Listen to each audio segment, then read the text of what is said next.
Europe 1, au cœur de l'histoire. Franck Ferrand. Franck Ferrand nous emmène à la foire cet après-midi. Bonjour Franck. Bonjour Anissa, bonjour à tous. Ça n'a pas l'air pour vous déplaire. Ah bah non, je suis très heureuse. En plus, en ce jour des enfants. Vous aimez les manèges, vous, en fait? Ah, j'adore ça. C'est ce vendredi, le 31 mars, que va s'ouvrir la foire du trône sur la pelouse de Reuilly, une grande fête forette annuelle qui existe depuis plus de 1000 ans et qui va se tenir jusqu'au 28 mai. Dans la foulée, la fête des loges en forêt de Saint-Germain prendra le relais. Du reste, c'est cette dernière dont je vais vous raconter l'histoire dans un instant. Et pour évoquer le monde forain, vous avez invité le président du club de la presse festive, Christian Bonner. Christian Bonner, que les auditeurs d'Europe 1 sont toujours heureux de retrouver et qui d'habitude vient nous parler de cirque. Eh bien, c'est un monde légèrement différent que nous allons évoquer cet après-midi, bien plus ancien que le cirque d'ailleurs. À partir de 15h, nous irons visiter le musée des arts forains en compagnie de son créateur, Jean-Paul Favant. Et si vous voulez des chichis ou de la barbe à papa, il faut vous adresser directement à Anissa.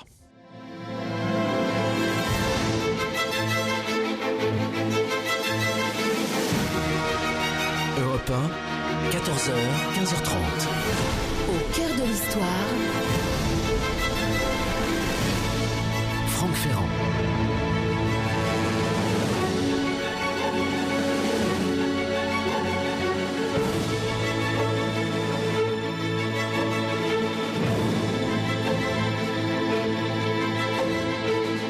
Une surface de 8 hectares, des manèges traditionnels, des stands de tir, des loteries, les repas champêtres dans l'allée des cuisines qui compte plusieurs restaurants, des guinguettes, des rôtisseries dont le cochon de lait grillé qui est un peu la spécialité locale. Bref, chaque été, pendant 2 mois, je dis 2 mois, c'est de la mi-juin au mois d'août, la fête des loges dans la forêt de Saint-Germain-en-Laye, dans les Yvelines, près de Paris, cultive à la fois l'art forain, bien sûr, et un certain art de vivre. La fête des loges est une des plus grandes fêtes foraines de France. C'est également une des plus anciennes. Il y a un pèlerinage religieux à partir de la deuxième moitié du XVIIe siècle, à partir de 1652 exactement, qui va attirer à cet endroit toutes sortes de visiteurs et donc des forains, etc. Mais les origines de cette fête des loges sont encore plus anciennes. Elles remontent au Moyen-Âge, à la création même de la ville de Saint-Germain-en-Laye. À la fin du 7e siècle, je dis bien du 7e siècle, le roi des Francs, Thierry III, choisit l'endroit, une grande forêt proche de Paris. Il fait construire une chapelle dédiée à Léger, évêque d'Autun, qui a été assassiné vers 678 près d'Arras. Et au début du XIe siècle, le roi capétien Robert le Pieux va fonder là un monastère dédié à Saint-Germain. Saint-Germain, évêque de Paris, mort en 576, là où se trouve l'actuelle église Saint-Germain, et une église abbatiale consacrée à Saint-Vincent dans la forêt appelée Laye. L-A-Y-E. Voilà, on est à l'origine. C'est à partir de là que le lieu est désigné sous le nom de Saint-Germain-en-Laye. Saint-Vincent, le patron des vignerons, est en quelque sorte la figure tutélaire d'un lieu où des siècles durant, on va venir boire beaucoup. Mais pas seulement boire, on fait la fête. La foire, la fête foraine, telle que je vais vous la décrire dans un instant, était pour nos ancêtres le lieu de toutes les réjouissances, de toutes les rencontres, de tous les possibles, de tous les excès aussi. C'est un moment très important dans la vie sociale que cette foire qui a lieu une fois par an. C'est un monde complet qui réunit tous les spectacles, toutes les représentations, tous les plaisirs. Nous allons nous y plonger dans un instant. Au début de la guerre de Cent Ans, 1346, Saint-Germain-en-Laye est pillé, brûlé, le château incendié. Seule la Sainte-Chapelle est épargnée dans tout cet ensemble. Le château sera reconstruit, transformé en forteresse une vingtaine d'années plus tard et occupé par les Anglais pendant une vingtaine d'années jusqu'en 1440. François Ier transforme le château de Saint-Germain-en-Laye, sa résidence favorite à partir de 1539. Le village est très rural, mais l'aménagement du château amène une multitude d'ouvriers qui vont se mêler aux artisans, aux commerçants, aux paysans des environs. On compte environ 3500 habitants. Ça devient un véritable centre d'activité. Et donc, vous imaginez évidemment les fêtes qui, à l'occasion, s'organisent dans les environs. Le règne de Charles IX est lié à Saint-Germain-en-Laye. Il y est né En 1562, l'édit de Saint-Germain accorde la liberté de conscience aux protestants. Le traité de paix de Saint-Germain-en-Laye met fin à la Troisième guerre de religion en 1570. Vous savez, alors j'allais dire évidemment, mais maintenant on n'est plus sûr de rien, que Louis XIV est né bien sûr au château de Saint-Germain-en-Laye en 1638. Il va l'agrandir, ce château, le rénover considérablement. En 1652, le pape Innocent X relève le culte de Saint-Fiacre, ce qui va entraîner la création d'une confrérie. Des indulgences sont accordées à tout pèlerin qui vient prier à la chapelle le 30 août. Le 30 août, c'est le jour de la fête de Saint-Fiacre, le patron des jardiniers, des maraîchers et des guérisseurs, notamment le guérisseur d'hémorroïdes, ça ne s'invente pas. D'accord. Et on appelle ça à l'époque le mal de Saint-Fiacre, c'est ainsi. Et donc, vous voyez l'afflux toujours de population vers cet endroit. On se demande pourquoi une fête en plein milieu de la forêt. Mais c'est parce que cette forêt était très habitée. La chapelle devient un lieu de pèlerinage pour une procession conduite par le curé de Saint-Germain le jour de la Saint-Fiacre. C'est une tradition qui va perdurer jusqu'en 1744 et cette année-là, un conflit éclate entre la paroisse de Saint-Germain et les moines augustins titulaires de la chapelle de Saint-Fiacre.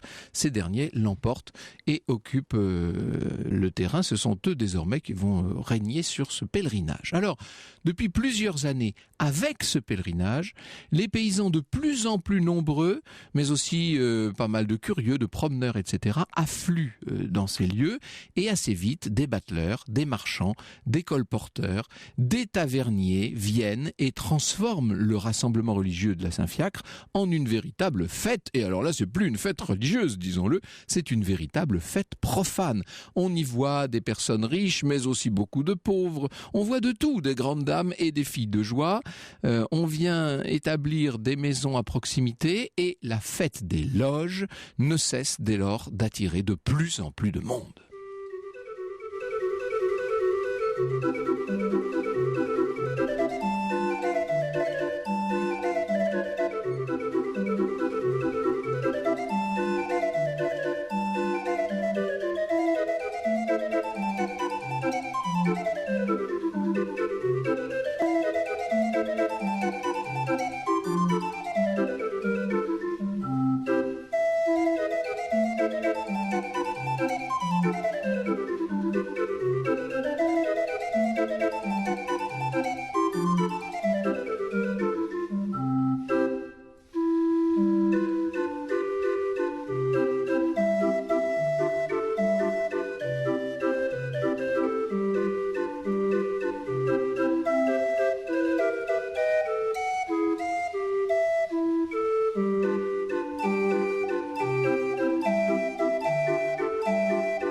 Voilà quelques notes qui risquent de vous rappeler des souvenirs. La valse Minute de Chopin, souvent utilisée dans les manèges pour enfants, interprétée à l'instant par Antoine Bitran et les Lunésiens. Restez avec nous sur Europe 1. Franck Ferrand revient dans un instant pour vous raconter aujourd'hui l'histoire des fêtes foraines. Au cœur de l'histoire.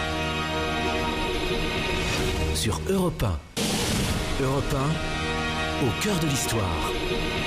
Franck Ferrand. Franck, vous nous racontez cet après-midi l'histoire de la fête des loges. Elle est liée, on vient de le voir, à l'histoire de la ville de Saint-Germain-en-Laye, dont les origines remontent au Moyen-Âge.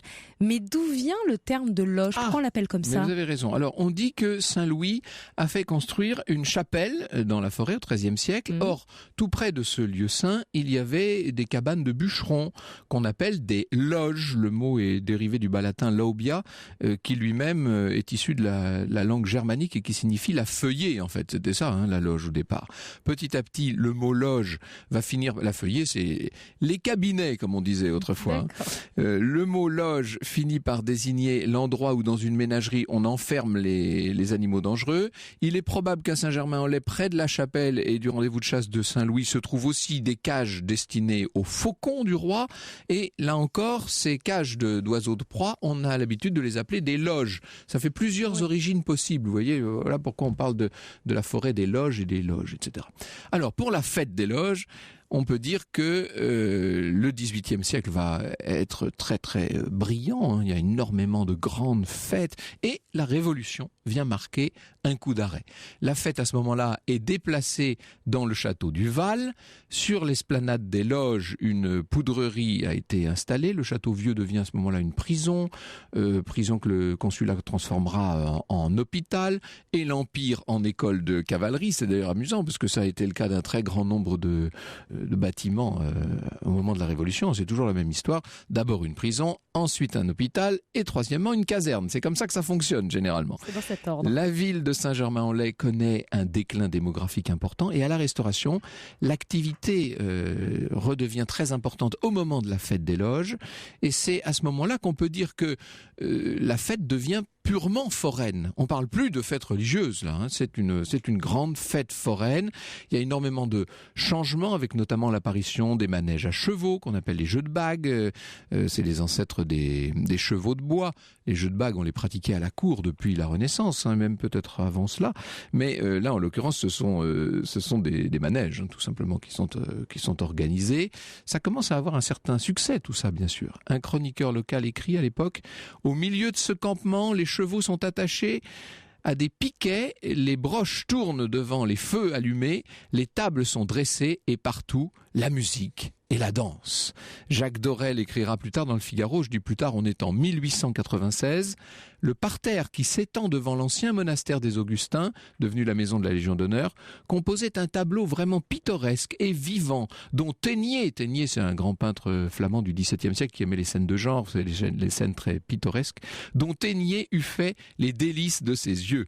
Une multitude de tentes se dressaient sous des chênes antiques, formant un village aussi original qu'éphémère, vrai village en effet sillonné par 3 avenues, l'avenue de Rivoli, l'avenue des Cuisines et l'avenue des Melons.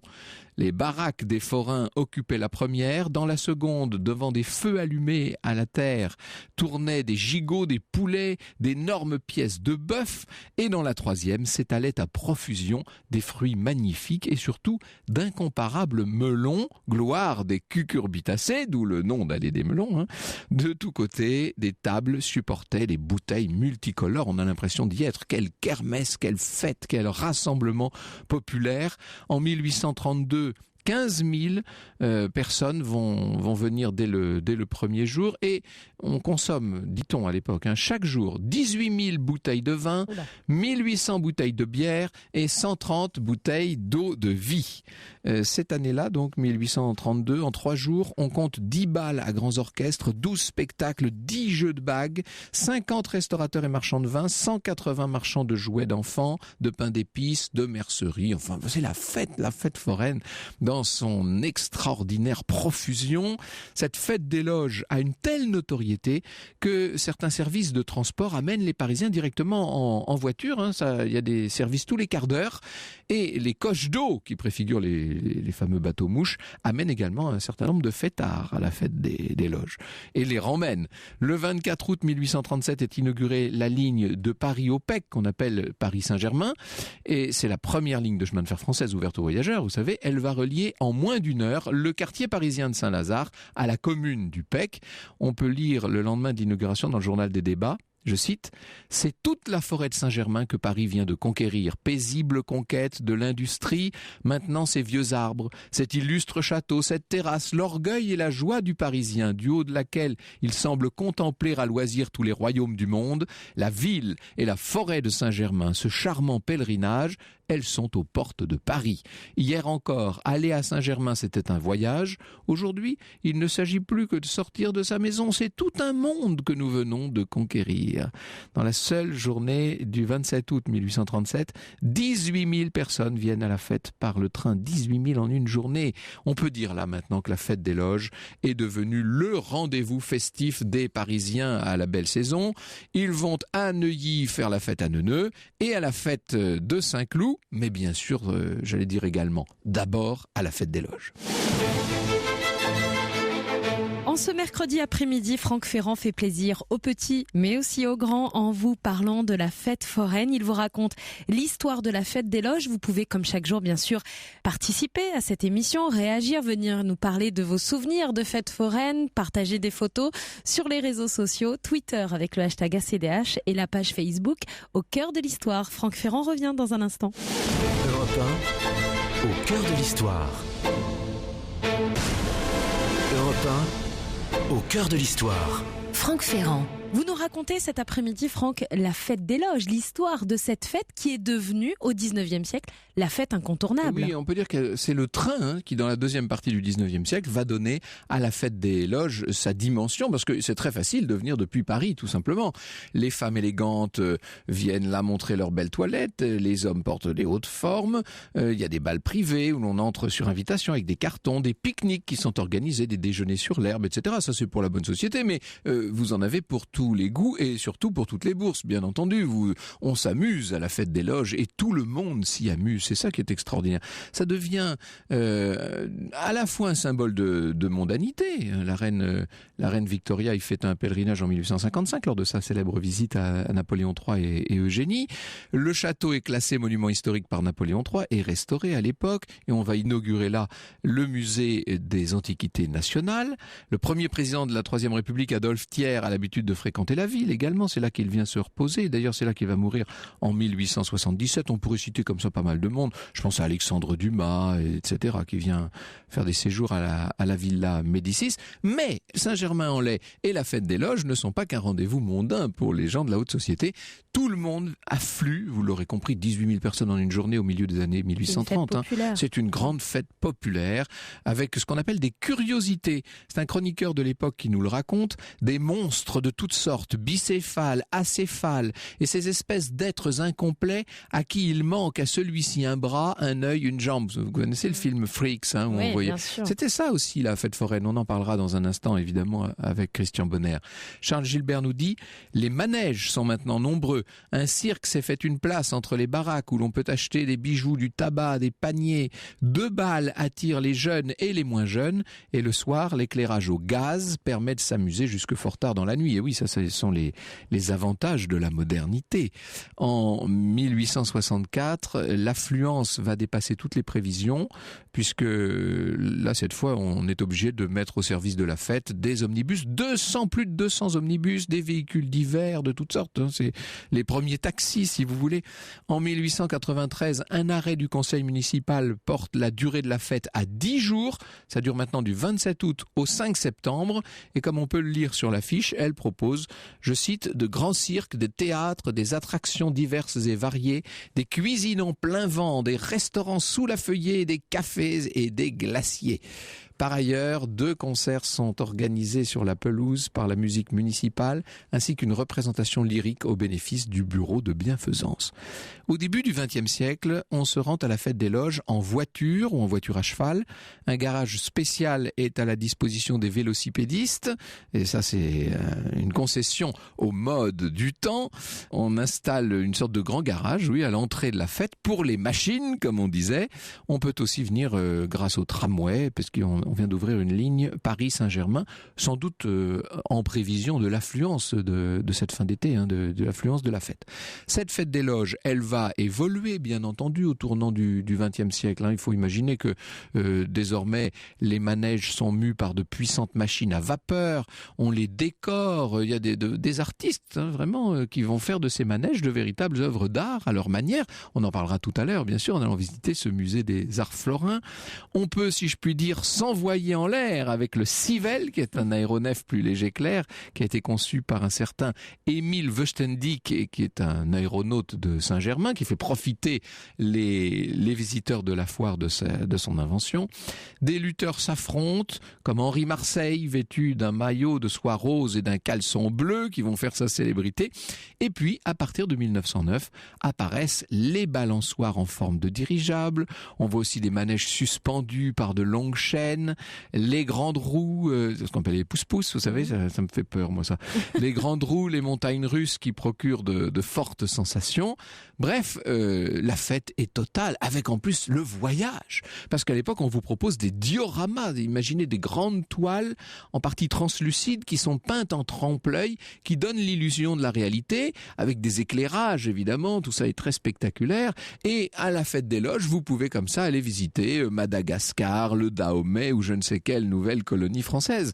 Évidemment, les gens raffolent de tout ça. Ça coûte quelques sous. On entre en famille, on rit, on s'esclaffe, on mange toutes sortes de saloperies. C'est le bonheur. Les visiteurs de la fête découvrent le kinétoscope, la machine à photo animée, qui est l'ancêtre du cinématographe, tout simplement. Bref, on développe l'éclairage grâce à des lampes à arc, vous savez, des lampes à incandescence.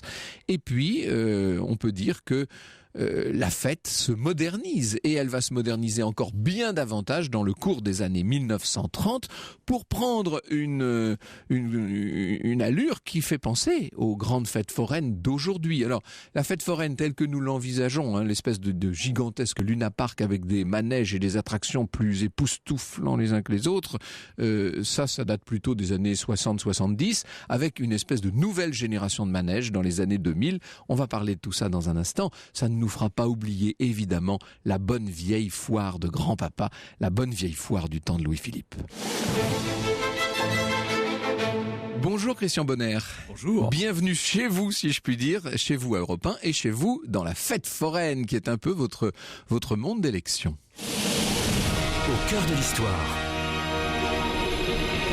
Sur Europe 1. Europe Au cœur de l'histoire. 1, Franck Ferrand.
La fête est là sur Europe 1, Juliette Gréco.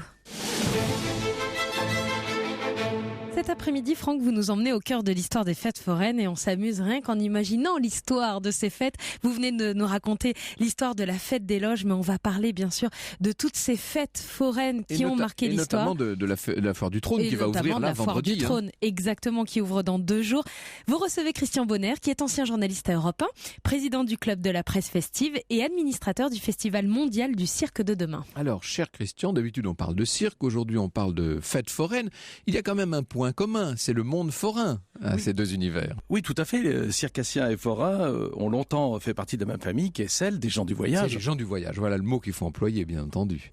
Alors, les premiers forains, on voit qu'ils se présentent très tôt dans les lieux de foire. Il y a comme ça de grandes foires, je pense à la foire Saint-Romain de Rouen, la foire du trône dont on va parler, cette fête des loges. Tout ça, ce sont des fêtes médiévales au départ qui viennent se greffer sur des pèlerinages religieux, en vérité. Tout à fait. Et aujourd'hui, on compte 35 000 entreprises foraines et pour 200 000 emplois, c'est dire si les fêtes foraines sont omniprésentes dans toute la France et à tout moment de l'année, sauf les mois d'hiver, excepté à Paris, qui est une exception. Alors aujourd'hui, on vient à la fête foraine pour chercher des émotions fortes, pour s'amuser dans des manèges et des attractions toutes plus étonnantes les unes que les autres. Ça n'a pas été le cas pendant très longtemps. D'abord et avant tout, les foires, ne l'oublions pas, c'était des lieux d'échange et de commerce en fait. On venait surtout pour se promener au milieu un petit peu, si je puis dire, et toute proportion gardée, un peu dans l'esprit de nos marchés de Noël d'aujourd'hui. C'était ça en fait, des baraquements qui vendaient toutes sortes, on appelait ça les marchands d'oubli, qui vendaient toutes sortes de marchandises. Mais vous l'avez très bien décrit tout à l'heure avec la fête des loges, c'est-à-dire qu'on vient pour rire, on vient pour s'amuser, on vient pour manger, s'émerveiller. Pour faire la fête, tout simplement. Tout simplement, pour s'aimer aussi. Et oui, combien de premiers baisers sous les capotes des chenilles. Et oui. Et puis, je vous laisse la responsabilité de cette image. C'est la gaieté. C'est la gaieté partagée en famille, mais aussi entre amis. C'est vraiment, au sens noble du terme, une fête populaire. Oui, c'est ça. C'est toutes les catégories de la population qui viennent. Et je parlais de la fête des loges à l'instant. On voit que à la fin du 19e siècle, c'est aussi l'endroit où la société élégante vient s'encanailler d'une certaine manière. On vient se donner des émotions fortes d'un autre genre. Là, c'est-à-dire qu'on vient fréquenter, disons les choses, on vient fréquenter le petit peuple. Et il y a là un frisson, tout simplement. Oui, mais aujourd'hui encore, si vous vous promenez dans les allées de la foire du trône, vous verrez qu'il y a une population très variée, sans distinction de classe, de religion, d'âge. C'est vraiment, encore une fois, populaire, au sens le plus beau du terme. Alors, les premiers jeux de bagues apparaissent dans les années 1860. On voit se développer toutes sortes d'attractions. N'oublions pas la dimension démonstrative de ce qu'on appelait les monstres, c'est-à-dire des phénomènes naturels, soit des animaux empaillés ou dans le formol, soit même des êtres vivants et même, disons-le, des êtres humains qu'on montrait, qui étaient la femme la plus grosse, la femme à barbe, oui, la femme la plus grosse du monde. Voilà. Il y avait aussi des musées d'anatomie. Aujourd'hui ça passerait plus, mais on montrait dans des bocaux des frères siamois. Alors inutile de vous dire que c'était des petits mannequins en caoutchouc, que ça n'avait rien à voir avec la réalité, mais tout ça évidemment a disparu. C'était des entresorts, ce qu'on appelait ça. On entrait dans la baraque par un endroit. Il y avait des bonimenteurs sur les strates devant. Tout à fait, pour attirer le chaland. Le chaland. Je me souviens même que pour la femme la plus grosse du monde, on exhibait sa culotte, vous voyez, qui était évidemment... qui aurait pu faire un grand étendard. Un chapiteau, voilà. et voilà, ça attirait les gens. Les parades avaient une très grande importance, comme les boniments.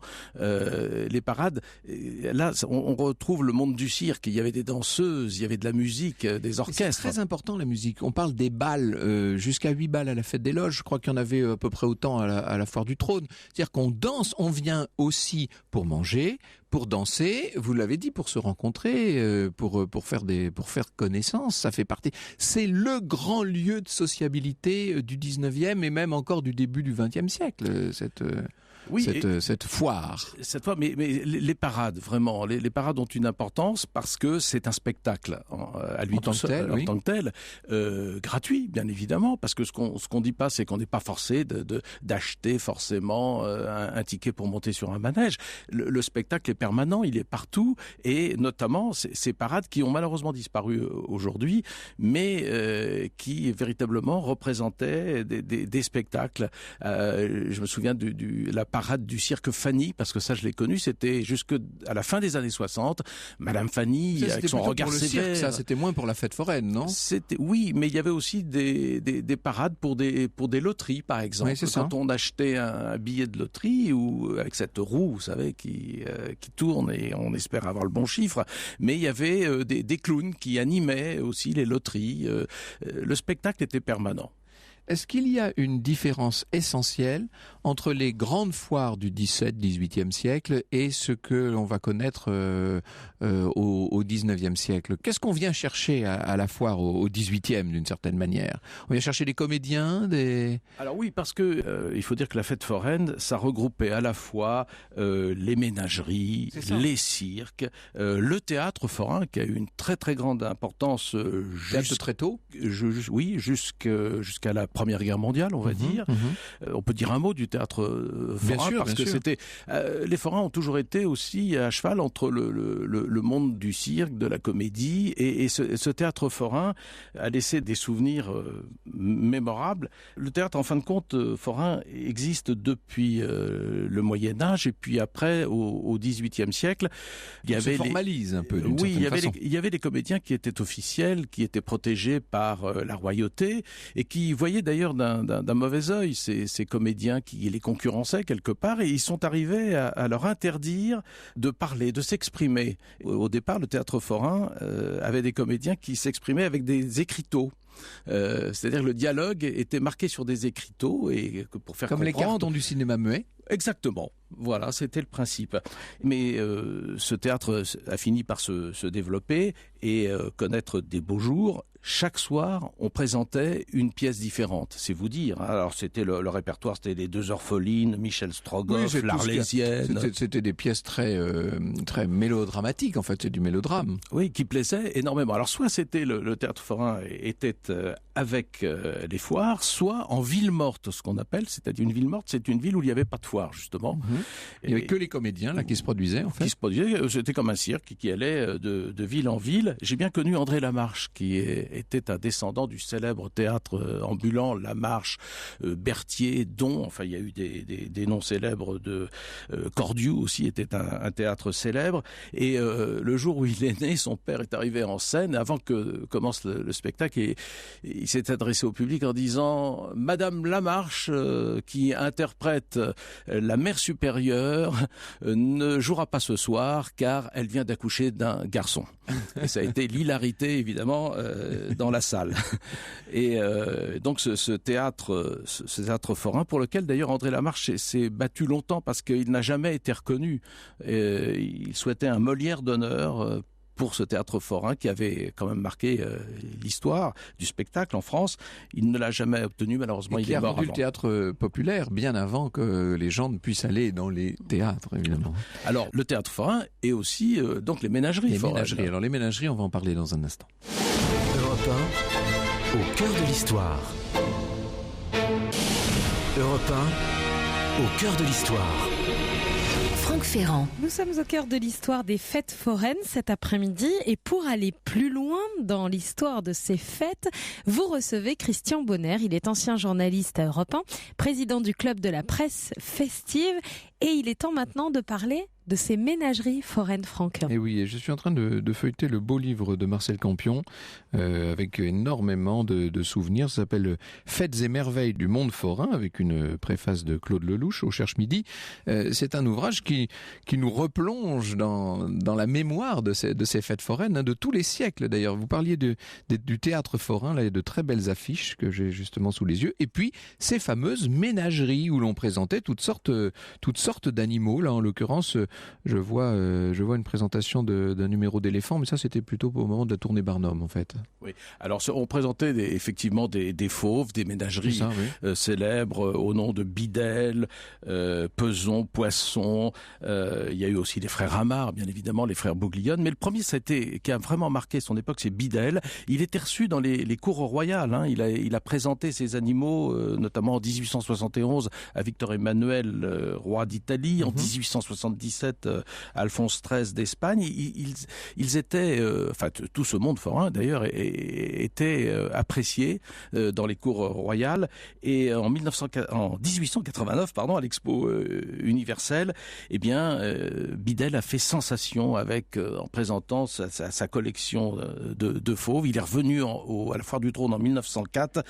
Et là, il présentait, c'est ce que vous évoquiez tout à l'heure, des films où l'on voyait les bêtes fauves dans leur milieu naturel. Ah oui. Et il les présentait, c'était aussi pour attirer le chaland, il les présentait donc avec des petits films, et après les gens pouvaient les voir en vrai dans la ménagerie. On commençait par le documentaire animalier et ça se terminait en numéro de cirque en fait. Voilà. Il y avait aussi donc les Amar, les Bouglione qui étaient concurrents de ménagerie et qui après ont monté des cirques. Et alors les grands manèges, parce que c'est évidemment l'image que nous avons nous de la fête foraine. On sait que les premières montagnes russes vont éblouir les Parisiens au tournant du 19e siècle. Alors à l'époque on n'utilise que la force de la gravité, hein, donc ce sont des travaux d'ingénieurs très complexes pour arriver à faire marcher les petits chariots, et puis petit à petit va arriver la machine à vapeur qui révolutionne littéralement la fête foraine, parce que les grands manèges, ils fonctionnent à quoi ? Il leur faut de l'énergie, donc dans un premier temps à la machine à vapeur. Et la machine à vapeur qui sert également à transporter tous ces convois forains d'une ville à l'autre. Oui, c'était de véritables locomotives, et derrière il y avait jusqu'à 6-7 remorques. Enfin, c'est impensable aujourd'hui, ça faisait des trains routiers. Des trains qui étaient sur la route en fait. Ouais. Ouais. Donc, qui faisaient le bonheur des populations sur leur passage. Vous imaginez un peu les convois que ça représentait. Sur place, les grands manèges naissent à quel moment ? On va en parler tout à l'heure, bien sûr, puisqu'on va visiter, si je puis dire, avec Jean-Paul Favant, le musée des Arts forains. Il y a eu une évolution permanente, mais disons que le public il voulait toujours des sensations plus fortes. D'ailleurs, c'est le boniment des forains. En voiture jeunesse, toujours et encore plus vite, toujours et encore plus haut, ça va, ça vient, ça fait du bien. Enfin bon. Et donc on a monté on a construit on a construit des manèges de plus en plus sophistiqués. Et grâce à la technologie, on a aujourd'hui des manèges à grande sensation. Parce qu'on aime se faire peur, quoi, finalement. Mais cette technologie est très poussée. Il y a des technologies, d'ailleurs, qui sont employées également par la NASA. C'est vous dire si cette technologie est importante. Nous qui sommes de Poitiers, Christian, nous avons le souvenir des fêtes foraines dans le parc de Blossac. Alors, c'est peut-être de la nostalgie, je ne sais pas, après tout. Mais il me semble qu'il y a longtemps maintenant, quelques décennies, il y avait un climat plus festif, plus joyeux, je ne sais pas comment dire, plus rigolard à la foire. C'est-à-dire que en dehors des manèges, bien sûr qu'on faisait des manèges, etc. Il y avait des stands de tir, il y avait toutes sortes de choses. D'ailleurs, les stands de tir, à une époque, se sont répandus comme une traînée de poudre. Il y avait une baraque sur deux qui était consacrée au tir à plomb. Alors, on s'amusait avec tout ça. Mais il y avait surtout dans les allées, si je puis dire, et entre les attractions, il y avait beaucoup de rires, il y avait des espèces de kermesses. On s'installait nombreux aux tables. J'ai l'impression que tout ça est un petit peu maintenant, on va d'un manège à un autre, on a l'impression que ce rire-là, cette fête est un peu moins présents. C'est à l'image de notre société qui est beaucoup plus agressive. Oui. Et les manèges à sensations, bien évidemment, où on a beaucoup plus peur, ça crée des émotions différentes. On pantelant entre deux manèges en essayant de se remettre de la précédente attraction. Oui, c'est tellement impressionnant maintenant. Mais remarquez que c'est tellement drôle de voir les gens qui descendent exemple des manèges qui sont à sensation, que le spectacle est là aussi. C'est autre chose. Mais je me souviens effectivement dans le parc de Blossac de ces vieilles chenilles. Ce manège s'appelait le Boa Fantastique. Il appartenait à la famille Cormier. Il s'agit de ces chenilles dont on parlait tout à l'heure avec les capotes qui se recouvrent. Alors justement, vous parlez de famille, la famille Cormier. Là, j'ai la photo de Marcel Campion dans son ouvrage. Enfin bon, à qui appartiennent ces attractions et est-ce qu'il y a en quelque sorte des dynasties foraines comme il y a des dynasties du cirque? Complètement. Alors bon, le roi des forains, c'est Marcel Campion, bien évidemment. C'est les médias. Il fait souvent parler de lui dans les médias, oui, c'est le mot. Oui. Moi, je dirais plutôt c'est le protecteur du monde forain parce qu'il incarne cet esprit forain qui est cet esprit de la débrouille, en fin de compte. C'est ça qui caractérise le monde forain. Et toute l'enfance de Marcel Campion l'a façonné, d'ailleurs, puisqu'il a perdu ses parents très très jeune et il a commencé avec une baraque à frites. Il a fallu qu'il se débrouille et son combat, finalement, il est permanent. Alors, parler du statut des forains, c'est un statut qui finalement est soumis au bon vouloir des élus locaux, qui règnent au gré des petits arrangements dont la politique révèle chaque jour les pratiques, on va dire, douteuses. Le placier, ça il faut être bien avec le placier. Le placier, c'est le premier homme que les forains rencontrent lorsqu'ils arrivent. Celui qui organise la fête foraine. Voilà. Alors, autant vous dire qu'il vaut mieux être bien avec lui. Parce qu'il y a des emplacements qui sont plus favorables que d'autres. Oui, mais alors là, il y a des enchères, là, tout ça, les emplacements, ça s'achète, ça a pris. Pour revenir sur ces familles, par exemple, lorsqu'on voit une fête foraine s'installer dans une grande ville, les manèges appartiennent à plusieurs familles ou à une seule, aux membres d'une même famille. Comment est-ce que ça s'organise? C'est ça qu'on ne sait pas finalement. Alors les familles peuvent avoir plusieurs métiers, comme l'on dit, parce que ce soit un manège, une baraque, c'est un métier. C'est en langage forain. Une famille peut avoir plusieurs métiers, c'est-à-dire une baraque, un manège, mais les grandes attractions telles que la Grande Roue à Paris, c'est une société. Marcel Campion est propriétaire, mais pas seulement. Je veux dire que les coûts sont tels de ces manèges que ce sont des sociétés qui se créent avec une ou plusieurs familles de forains. Depuis les années 70, les manèges sont devenus vraiment très impressionnants, enfin certains en tout cas. J'imagine que tout ça est très contrôlé. Il doit y avoir des contrôles des autorités. Les normes de sécurité sont effectivement énormes. Les contrôles sont permanents et dans ces grandes attractions à sensations, il y a pratiquement pas d'accidents. Les accidents arrivent plutôt dans les anciens manèges et c'est surtout en général quand ça arrive, c'est vraiment des imprudences. Oui, c'est ça, oui. Des gamins qui veulent en faire un peu plus que ce que propose le manège et ça, généralement, ça se passe pas très bien. Nous allons revenir dans un instant sur la foire du trône qui ouvre ses portes après-demain. C'est ce qui justifiait notre émission d'aujourd'hui. Au cœur de l'histoire. Sur Europe 1. Europe 1, au cœur de l'histoire. Franck Ferrand. Nous sommes au cœur de l'histoire des fêtes foraines cet après-midi sur Europe 1, une émission qui vous inspire parce que vous êtes nombreux à nous écrire. Il y a Marie qui nous envoie ce message sur europe1.fr, tellement de souvenirs en vous écoutant cet après-midi.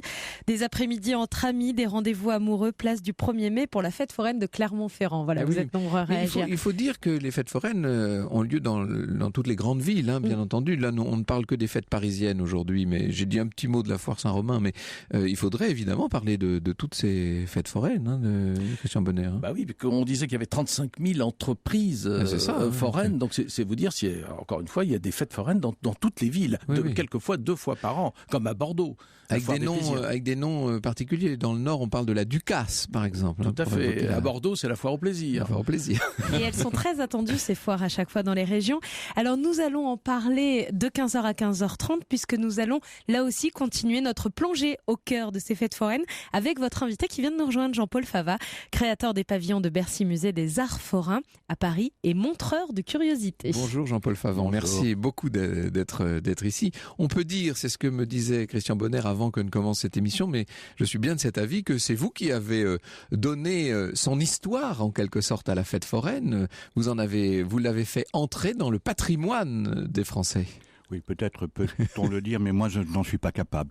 Vous savez, quand on commence quelque chose, on ne sait pas où ça va s'entraîner. J'ai commencé par un petit objet, puis je me suis retrouvé avec des manèges au bout de 30 ans. Donc on avance un petit peu. Puis vous avez commencé par collectionner des figures de manèges ou des choses comme ça Le terme de collectionner m'a toujours gêné. Oui. Je considère... Sauver, pourrait-on dire, sauvegarder. Je me suis toujours intéressé aux objets de curiosité, c'est-à-dire des objets qui parlent, qui s'expriment, qui nous disent quelque chose, à l'œil, pas à l'oreille forcément. Et parmi ces objets, les objets du spectacle sont des vraies curiosités. Donc j'ai réuni pour moi une troupe d'acteurs. C'est une troupe. Ce sont des acteurs. Et on ne peut pas collectionner des acteurs, vous comprenez. Oui, ça poserait quelques problèmes de droit, probablement. Donc en fait, vous avez collectionné des objets et petit à petit, c'est devenu vous dites que vous avez fini par acquérir des manèges en fait entiers. Petit à petit, ces objets sont devenus des acteurs que j'ai mis en scène, que j'ai confrontés entre eux pour qu'ils fassent des phrases, pour que les gens et que chacun puisse lire ce qu'il a envie dans les objets qui l'entourent. Et c'est vrai que quand on parle d'objets acteurs, c'est intéressant de le dire pour un manège, puisque un manège c'est un scénario. Quand on monte sur un manège de chevaux de bois, on va devenir cavalier. Mais alors le problème, c'est que le public n'est pas entraîné pour être un acteur. Quand un comédien est sur scène ou un chanteur d'opéra, il a son costume et il a très peu de décor autour de lui. C'est du factice. Par contre, sur la fête foraine, les gens touchent les objets, ils sont tout prêts, ils sont mêlés, et donc ce sont des choses en bois. C'est là que ça m'a intéressé, parce que je me suis recréé un univers en vérité. Oui, bien sûr. Un univers que je veux intemporel. C'est vrai, je me sers de choses anciennes, mais je les mixe avec de la technologie contemporaine. À l'extrême, on pourrait dire que ce sont des sortes d'entresorts que je fais en utilisant aujourd'hui une douzaine de projecteurs vidéo pour faire des spectacles immersifs. Mais c'est très contemporain, on est dans le mapping. Mais c'est le mélange entre ce que font les forains. Ils sont toujours tournés vers les nouvelles technologies. Et la curiosité, c'est le mot peut-être qu'il faut retenir de ce que vous nous disiez tout à l'heure. Et ce ne sont pas des objets que vous avez, ce sont, vous nous dites, des acteurs. J'aime bien cette expression. Il y a quelque chose d'animiste finalement dans votre démarche ? Pourquoi pas ? Christian Bonner, disons un mot de la Foire du Trône.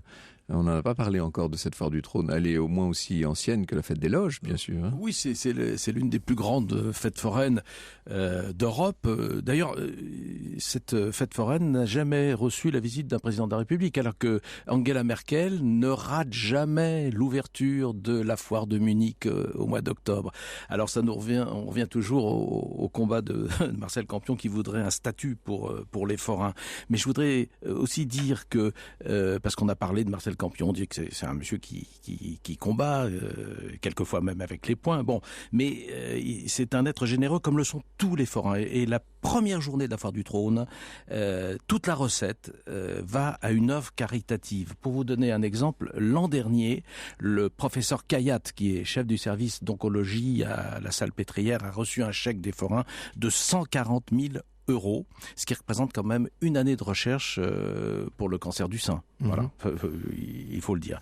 Mais cette Foire du Trône, bien évidemment, elle attire dans le bois de Vincennes des milliers et des milliers de gens chaque année. Elle n'a pas toujours été là. Hein. Elle s'est installée, au départ c'était au faubourg Saint-Antoine, hein, je crois. Et ensuite elle a été déplacée... Oui, on appelait ça la Foire Saint-Antoine. La Foire Saint-Antoine, voilà. Et ensuite elle est venue sur le cours de Vincennes. Alors entre-temps, elle s'est installée sur la place du Trône, hein, tout simplement, qui est devenue maintenant la place de la Nation. Voilà. D'où son nom de Foire du Trône. Exactement. Et puis, elle est venue, je crois, en 1964, elle est venue dans le bois de Vincennes, où elle a pu encore s'étendre encore un peu plus. Et alors, il y a d'autres grandes fêtes parisiennes. Il y a la fête des Tuileries, bon ça évidemment, qui presque est à demeure maintenant. Non, enfin la fête des Tuileries, c'est au mois de juin, à partir de fin juin, juillet, août, simplement. Il y a la fête à Neuneu qui suit, qui se trouve dans le bois de Boulogne cette fois. Mais vous dites ça parce que la grande roue, c'est à cause de la grande roue, c'est ça, on la voit place de la Concorde. Alors là, elle y est pratiquement en permanence maintenant, cette grande roue qui mesure 70 mètres de hauteur. Il faudrait citer aussi la foire Saint-Michel de Toulouse, la foire du printemps de Nantes, la foire au manège de Lille, donc dont je disais qu'on l'appelle la Ducasse, là-bas sur place, la kermesse de Mulhouse, la foire comtoise à Besançon, la foire Saint-Martin à Angers, la foire de Crète à Thonon-les-Bains, la foire de la Saint-André d'Avignon, la foire des Rameaux à Grenoble, le Luna Park de Saint-Brieuc, la foire Saint-Michel de Brest, la foire de Mars à Troyes. Je dis tout ça pour que nos auditeurs ne nous envoient pas des mails uniquement pour dire mais vous oubliez la foire de Mars à Troyes. Mais non, vous voyez, la foire Saint-Martin de Pontoise, les florilèges au Tampon, à La Réunion, etc. Est-ce que vous les fréquentez, vous encore, ces fêtes foraines, aujourd'hui, Jean-Paul Favant? Je voudrais en rajouter une. Oui. C'est la vogue des noix à Firminy. Alors, ce qui est intéressant, c'est que Firminy est une petite ville à côté de Saint-Étienne, la fête foraine qui se trouve là-bas était la 3e de France, après celle de Paris, celle de Lille.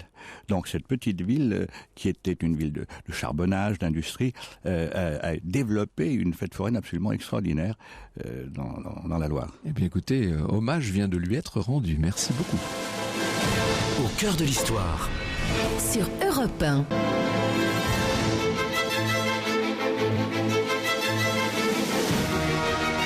Europe 1, 14h, 15h30. Au cœur de l'histoire. Franck Ferrand.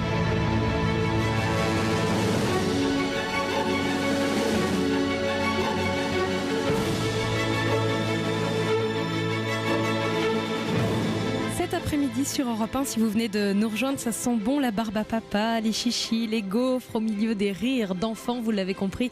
Nous sommes à la fête foraine en ce mercredi après-midi sur Europe 1 et nous avons garé la Ferrand-Mobile devant le pavillon de Bercy Musée des Arts Forains à Paris avec son créateur qui est notre invité, Jean-Paul Favant. Il est montreur de curiosités et toujours avec nous pour cette visite du musée, Christian Bonner, ancien journaliste à Europe 1. On sent dans la vocation, c'est le mot de Jean-Paul Favant, ce goût quasiment de la poésie, au sens fort du mot. La poésie, c'est ce qui crée, c'est ce que l'on forge, c'est ce que l'on fabrique dans le monde de l'univers. Oui, alors si on veut être émerveillé, on va effectivement au musée des Arts Forains à Bercy.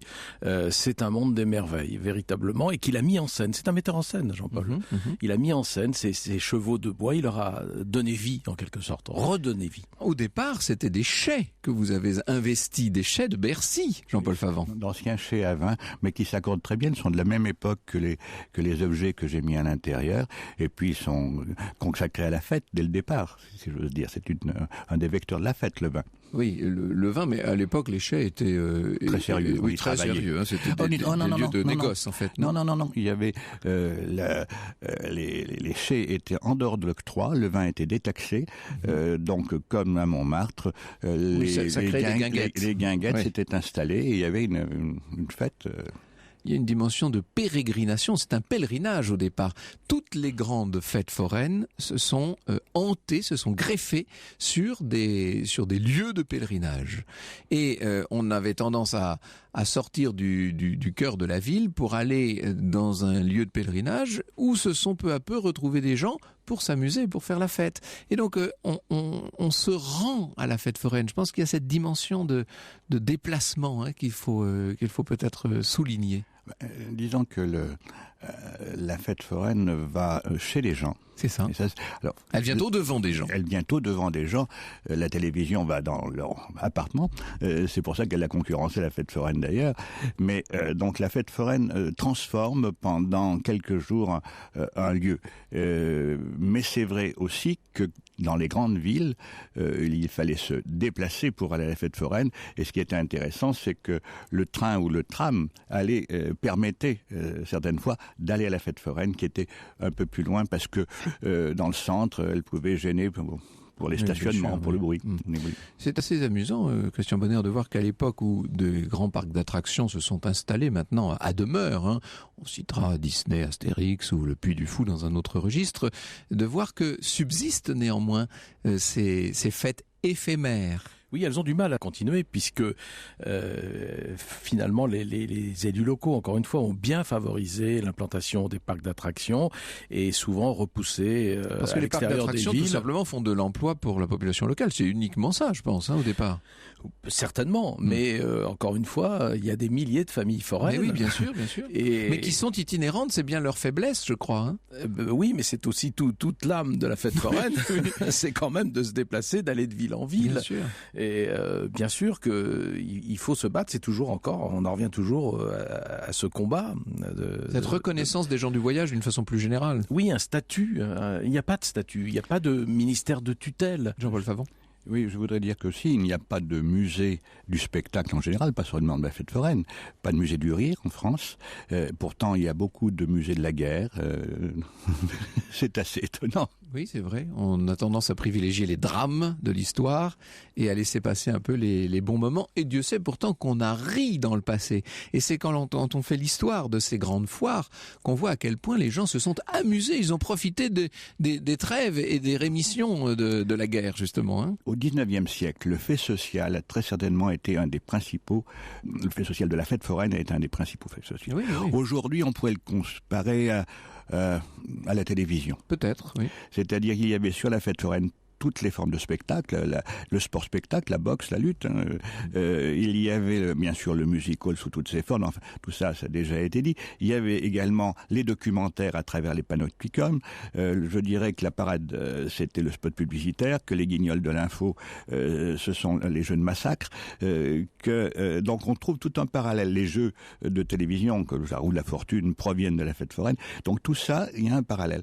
Et maintenant, le nouveau média, ça va être Internet. Enfin, il y a toujours un passage. Avant, c'était l'église. Après, la fête foraine au XIXe siècle. Après, le lieu de réunion où les gens se rencontrent différemment. Le lieu pertinent où l'on vient communier autour de quelque chose, en fait. Oui. Et c'est vrai que la fête foraine au XVIIIe et surtout XIXe siècle réunit tous ces aspects. C'est très intéressant de le dire. Qu'est-ce qu'il en reste aujourd'hui quand on voit les grandes fêtes foraines d'aujourd'hui? Est-ce qu'elles ont conservé cette âme-là? Écoutez, le spectacle de la fête foraine aujourd'hui, pour moi, c'est un light show. C'est-à-dire, c'est un jeu de lumière, c'est un lieu très technologique. On ne s'adresse plus au sens festif, la sculpture, la peinture, mais on s'adresse au sens synesthésique, au vertige, qui est effectivement celui qui dirige beaucoup notre époque, la vitesse. Cependant, je voudrais parler d'un petit manège que j'ai à la maison, qui est un manège de vélo. En 1861, on a inventé le pédalier. Et aussitôt, plus de vélos sur les fêtes foraines que sur les routes. Et quand, à l'époque, une trentaine de gaillards pédalaient, ils atteignaient 70 km/h. C'est la découverte de la vitesse à cette époque-là. Extraordinaire. Et vous l'avez, oui, absolument. On peut le voir. On peut pédaler. Alors justement, si vous êtes d'accord, on va aller visiter votre musée des Arts Forains dans un instant. Europe 1, au cœur de l'histoire. Europe 1, au cœur de l'histoire. Franck Ferrand.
Nous avons aujourd'hui garé la Ferrand Mobile du côté de Bercy, devant le musée des Arts Forains que nous allons visiter avec son créateur Jean-Paul Favon. Et avec nous pour cette visite, Christian Bonner, ancien journaliste à Europe 1 et président du club de la presse festive. Nous parlons de l'histoire des fêtes foraines. Et ce musée des Arts Forains, est une expérience, en fait. C'est comme ça que vous l'avez conçu, Jean-Paul Farand. Oui. On a compris, en vous entendant parler depuis quelques minutes, que vous êtes, si j'ose employer de grands mots, un sémioticien de la fête foraine. Vous essayez d'en tirer le sens, le suc. Vous essayez d'en restituer l'univers aussi. Et ça commence dès l'extérieur, hein, avant même qu'on ait franchi les portes de votre maison. Ah oui, actuellement, il y a une exposition avec une centaine de têtes sur chaque fenêtre, qui sont des personnages qui ont été sculptés pour faire les masques de carnaval des 60 dernières années. Donc on peut retrouver des hommes politiques qui accueillent le public, qui déambulent devant cette façade qui est de l'architecture industrielle un peu aride au départ. Bien sûr, au départ, bien sûr, oui. Alors, on entre donc dans comment est-ce qu'on pourrait appeler ça? J'ose pas appeler ça un musée, parce que c'est pas un musée. Non. C'est à la fois un musée, c'est un lieu de loisirs où on peut jouer, c'est une galerie d'art, c'est un lieu de spectacle, il y a énormément de spectacles. Donc c'est un lieu c'est un mélange. Un espace total. C'est un espace total. Sur 8000 mètres carrés, le spectateur va devenir acteur, les objets le seront aussi, et bien sûr il y a des artistes qui vont faire les intercesseurs pour faire comprendre les choses. Alors, 4 espaces, en quelque sorte. Le musée des Arts Forains en tant que tel, le théâtre du Merveilleux, les salons vénitiens, on va en parler dans un instant, et le Magic Mirror. Le musée lui-même, il est constitué de pièces qu'on ne peut voir nulle part ailleurs, disons-le. Ce serait peut-être un peu exagéré, mais enfin c'est la réunion des pièces que j'ai fait qui est difficile à voir ailleurs. Et c'est la manière de les présenter qui m'est propre, qui permet d'accéder et de comprendre ces objets. Vous les maintenez en vie. Vous parliez d'acteurs tout à l'heure à la place d'objets, vous les maintenez en vie. C'est-à-dire qu'ils ne sont pas, on n'a pas l'impression qu'ils appartiennent au passé. Ils font partie de la magie du présent. Un objet du spectacle, si vous le mettez sous vitrine, il va mourir. Et voilà. Et quand les gens se servent des objets, ils vivent une nostalgie, mais au présent. C'est-à-dire, c'est plus la nostalgie, c'est un rêve éveillé. Et ils sont là, au présent, ici et maintenant. Et donc, on est un peu au spectacle, mais c'est un spectacle auquel on participe chez vous. C'est ça. On franchit les rideaux, en quelque sorte. Mais c'est provoqué. Par exemple, quand on rentre dans le musée des Arts Forains, cette salle-là, on passe sous des rideaux de théâtre du Châtelet. Donc on rentre sur scène, on va devenir acteur. Lorsqu'on rentre au théâtre du Merveilleux, qui est le théâtre qui a été créé aux alentours de 1840, où la révolution industrielle a permis d'avoir des technologies qui étonnaient les gens. Là, on passe à travers un miroir. Et à Venise, on passe sous un pont. Eh oui. On marche sur l'eau. Finalement, on voit que vous cultivez les symboles d'une certaine manière. Parlez-nous de ce théâtre du Merveilleux. De quoi s'agit-il concrètement pour les auditeurs qui seraient amenés à vous rendre visite, sans trop déflorer non plus les lieux? Quand quelqu'un repart, il me dit c'était magique, mais je n'arrive pas à lui faire décrire des choses qu'il a vues. C'est un peu frustrant. Sauf que je l'ai quelque part voulu. Il n'y a pas de texte pour ne pas intellectualiser les choses. Les gens vivent l'instant. Donc ils n'enregistrent pas, ils sentent.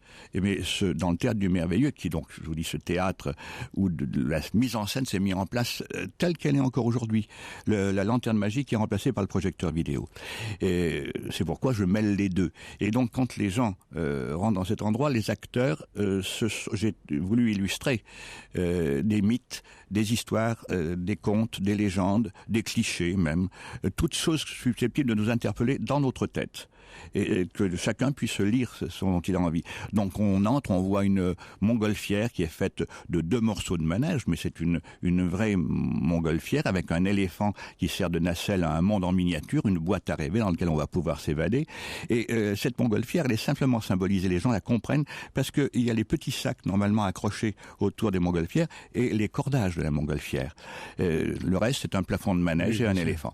Mais voilà les symboles, simplement, des petits sacs permettent de savoir ce que c'est. Alors je dirais que... Qui active en nous toutes sortes de souvenirs et de résonances, bien sûr. Les toilettes pour dames, parce qu'on trouve dans les lieux publics, on trouve très difficilement. Les toilettes pour dames, c'est un fauteuil avec un talon haut et puis un string des Folies Bergères posé dessus. Parce que j'expose aussi des objets, des décors des Folies Bergères, des accessoires. Tout ça se mélange. C'est une expérience qu'il faut absolument vivre, Christian Bonnet, ce voyage.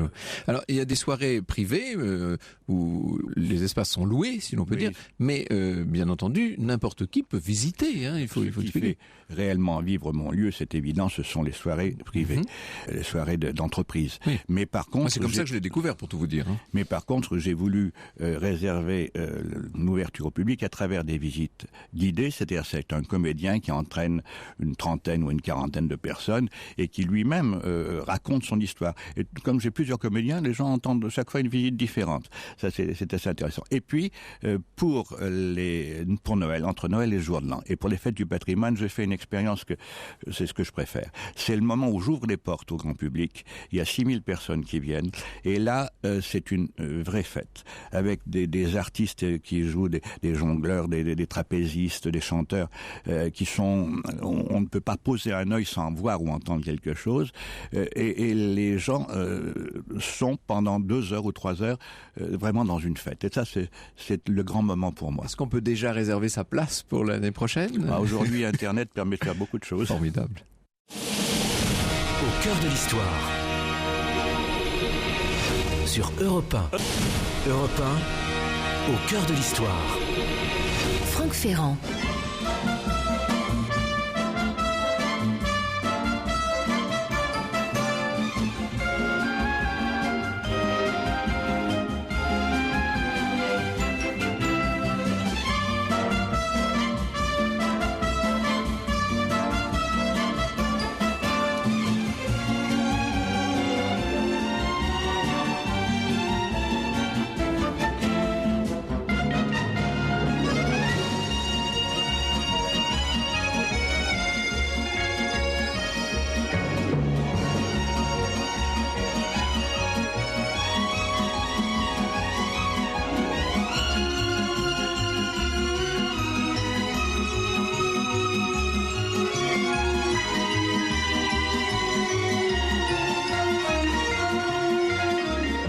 Le musée des Arts Forains à Paris avec son créateur Jean-Paul Favon. Nous sommes au cœur de l'histoire des fêtes foraines. Encore quelques minutes jusqu'à 15h30. Vous êtes très nombreux à réagir. Nicolas nous dit que dans 2 jours, c'est l'ouverture de la foire attractive de Nancy. Donc il ira avec ses 2 enfants.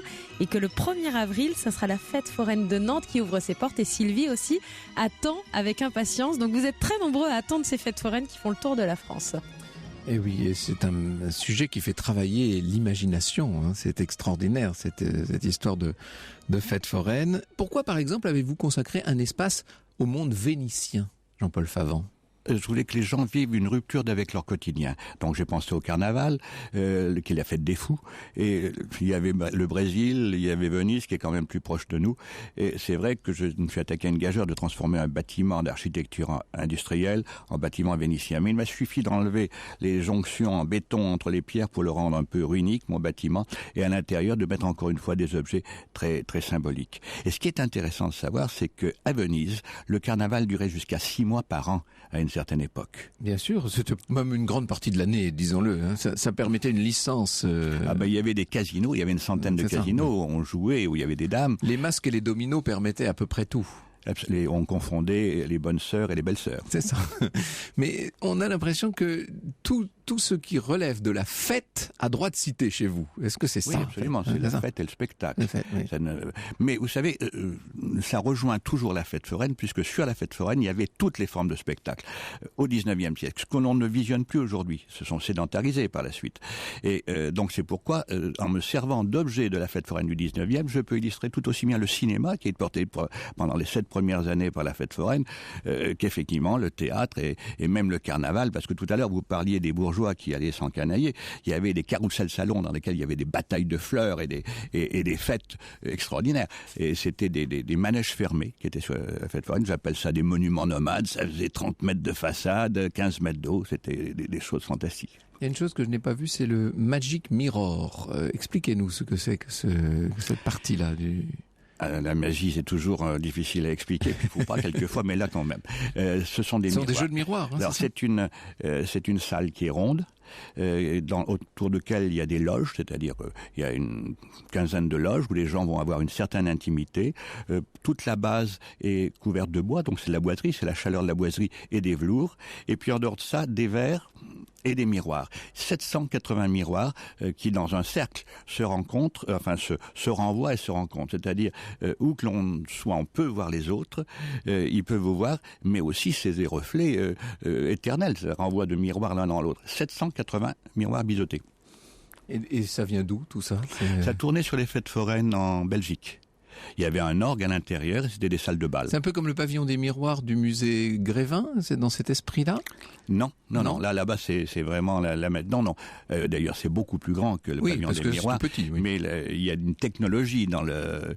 Je pratique certaines technologies qui pourraient se rapprocher du pavillon des miroirs, mais moi, c'est avec des projecteurs vidéo à Venise où je transforme la salle, en tout cas la moitié de la salle à vue où les gens sont immergés dans Venise à ce moment-là. Extraordinaire. Mais d'où vous est venue cette passion-là, à vous, Jean-Paul Favant?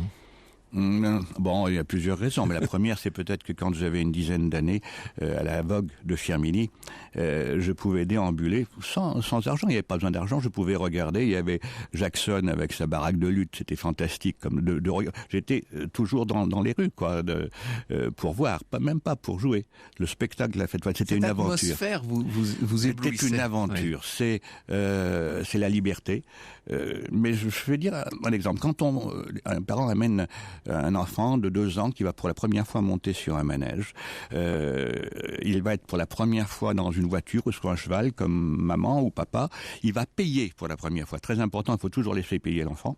Il va payer pour la première fois. Quand le manège s'éloigne, il pleure, et quand il se rapproche, il est consolé, et quand il s'éloigne à nouveau, il repleure un peu, de moins en moins, et ce sont les premières libertés, ce sont les premières aventures, c'est ce qu'on appelle une Madeleine de Proust aussi. Donc voilà peut-être ce après quoi je cours. Merci beaucoup de nous avoir fait partager votre merveilleux univers. Donc les pavillons de Bercy, musée des Arts Forains, se trouvent, comme leur nom l'indique, à Bercy. Ça se visite sur réservation pendant l'année, on l'a bien compris, avec des visites guidées. On peut louer les lieux lorsqu'on veut organiser de grandes soirées. Et puis 2 fois par an, donc à l'occasion des Journées du patrimoine et puis au moment du Festival du Merveilleux, donc ça c'est au moment de Noël, eh bien c'est ouvert, grand ouvert, si je puis dire, au public. Merci beaucoup Jean-Paul Favant. C'est un lieu que vous conseillez, hein, évidemment. Christian Bonner, vous n'allez pas me dire le contraire. Non, c'est un endroit merveilleux. La Fête des Loges à Saint-Germain-en-Laye est un ouvrage collectif sous la direction d'Hélène Solignac qui nous a bien aidé avec Christophe Dard pour préparer le récit de tout à l'heure. Et puis, je citais donc Fêtes et merveilles du monde forain de Marcel Campion aux éditions du Cherche-Midi avec une préface de Claude Lelouch. Allez à la fête foraine, allez à la Foire du Trône puisqu'elle s'ouvre après-demain.